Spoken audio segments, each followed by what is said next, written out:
Xin chào các bạn. Giờ mình đi tìm hoa lan, xem hoa lan của người ta. Ông siêu game nuôi. Đây này, hoa lan ông siêu game này. Không phải là hoa lan mình nha, hoa lan người ta thôi. Đấy, lan hương này,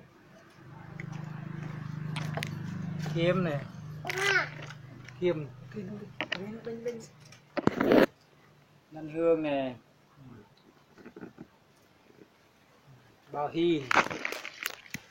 hy có hoa rồi.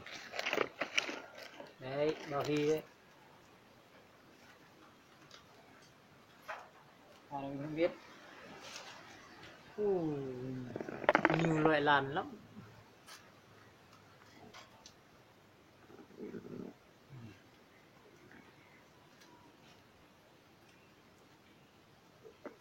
Hoa này mình không biết tên, hoa này đây.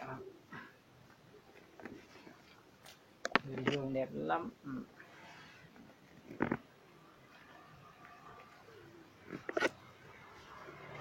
Hết đêm hồng. Đêm hồng. Đứa chôn. Long tàu. Long tàu. Cuối tìm. Đai trầu. Quay vàng. Kiếm.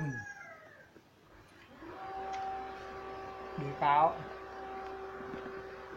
Với lại da hắt hết.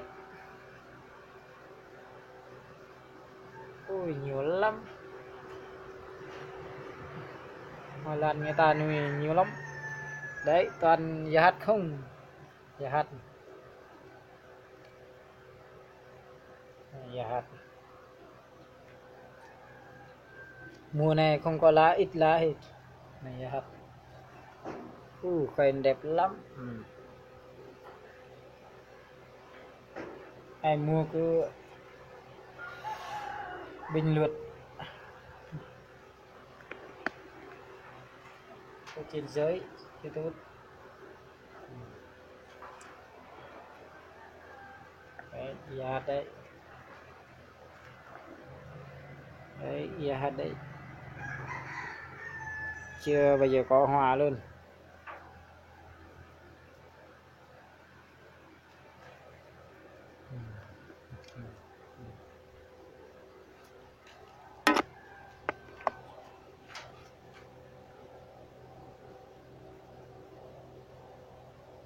Tìm thăm hoa lan người ta thấy da hạt thì đẹp lắm mấy các bạn ạ. Cây đẹp lắm, cây nào cũng xanh hết, cây này cũng xanh, cây này nữa xanh, cây này cũng xanh, hàng xanh sạch đấy các bạn ạ. Đây cũng vậy, hàng xanh sạch.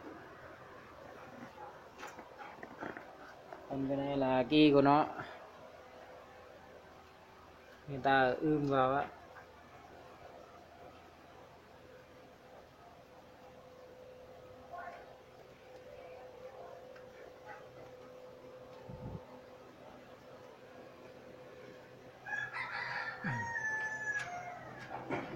Lông tàu này.